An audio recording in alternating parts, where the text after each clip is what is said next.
So Gruvi is a media technology company. Why I say technology is we have our own in-house programming team, and we build a lot of the things that we work with online.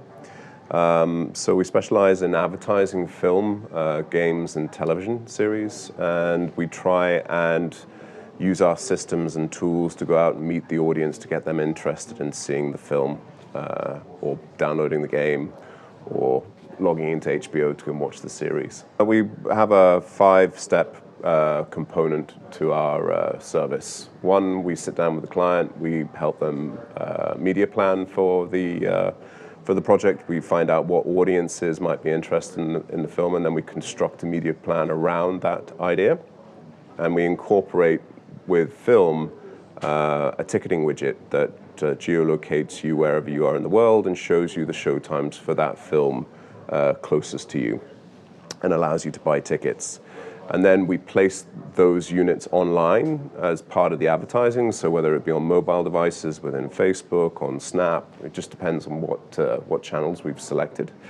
And then we track what happens in real time. So one side is how many impressions that we bought on these different platforms. The other side is what did the audiences do once they started getting into the experiences that we've built. Did they check out showtimes? Did they share those widgets with their friends? Or how far did they get through the viewing experience before they logged out?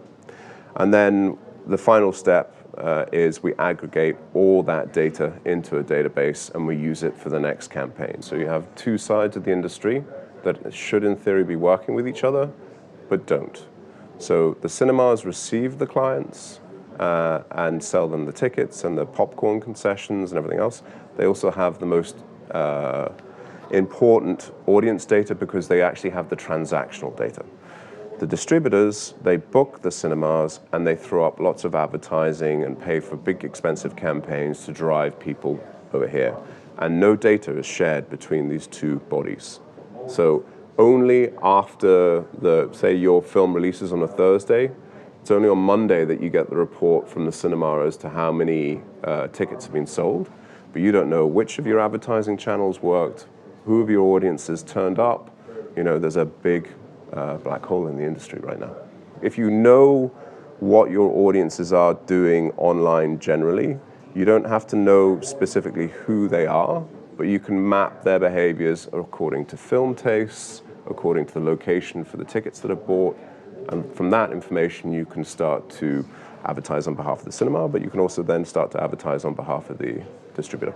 Well, it's great to have an area to come to in Cannes where you've got a place to sit down and meet people directly. But I worked with Sten on Storytech. Was one of the people that came in and delivered a talk. I've always been very interested in tech within film. I think it needs to be happening at a much faster rate.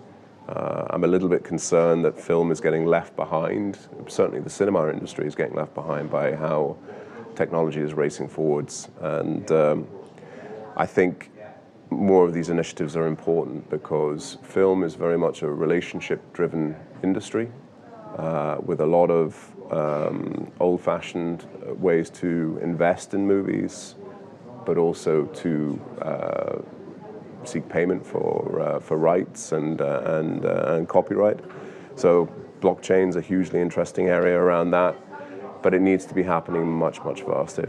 If film is to stay relevant in a world which is dominated by HBO Go and Netflix and the Disney channels and whatever Apple's going to be releasing, there needs to be more programmers, more people coming into the industry to look at the industry from the business perspective, and there needs to be innovation on that side too, not just in the production side, but there needs to be innovation in the business of distribution, in the business of exhibition, and online is the best way to do that.